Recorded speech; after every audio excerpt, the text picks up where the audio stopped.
Infotainment is a new word. It was coined, about 15, 20 years ago. Information, entertainment, infotainment. Infotainment is now basically what we have on a news broadcast. News broadcasts, say 40, 50 years ago, contained only the most important news stories around the United States and around the world.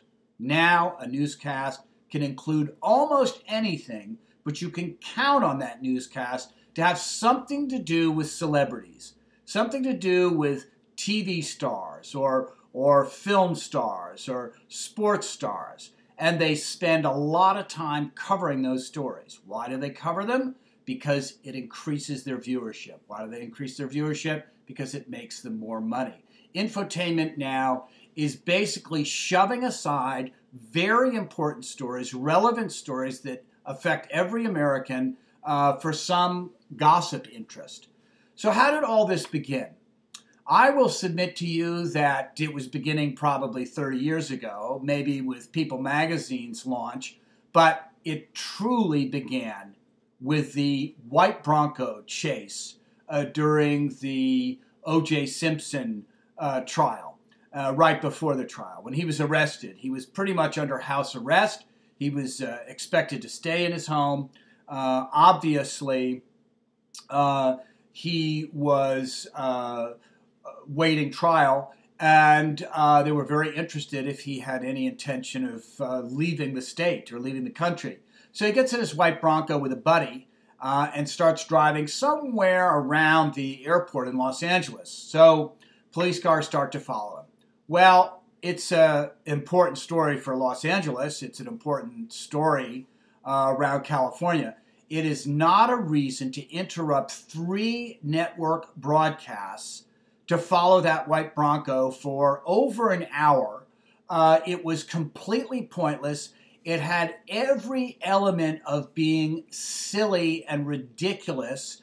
People were watching TV, going outside, looking for the white Bronco, yelling at O.J. Simpson, waving to the television cameras, and it was absurd. It was a reductio ad absurdum moment in television history. Now, all the networks are responsible, but NBC, it was astonishing what they did. They had an NBA championship basketball game on. Lots of basketball fans watching that game. This is critically important to them.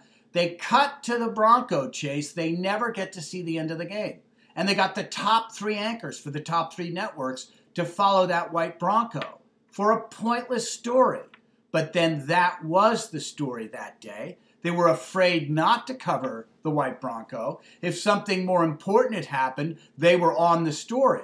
But what is the story and how relevant is it? It's not relevant except for that gossip interest, rubbernecking idea that we've got to see every disaster before it happens, while it happens, after it happens, before anybody else. This was the beginning of the infotainment age in television news. Now, in the last year, we've seen the Balloon Boy, we've seen the White House Crashers, we've seen Octomom, we've seen Plus 8. We've seen over and over again some reality show or some very random thing become the center of the news interest in the entire country. And this while we're trying to pass healthcare legislation, this while we're fighting a war against Al-Qaeda, this while we're having an extremely difficult time in our economic life with people unemployed. This is absurd. And I hope that people will begin to make better choices on how they watch the news, what they watch in the news, what they concern themselves with. But I feel there needs to be more responsibility in the media too, and I hope we see this in the next few years.